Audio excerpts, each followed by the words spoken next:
যারা কি করতেছ? স্নো দিতেছ? তুমি কি গোসল করছো?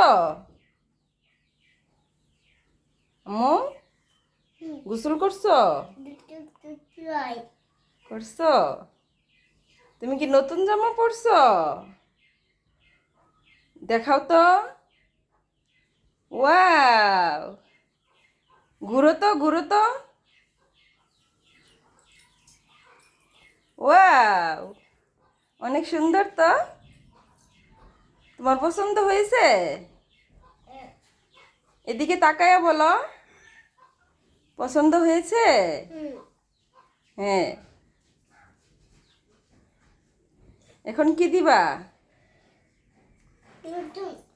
লোশন দিবা?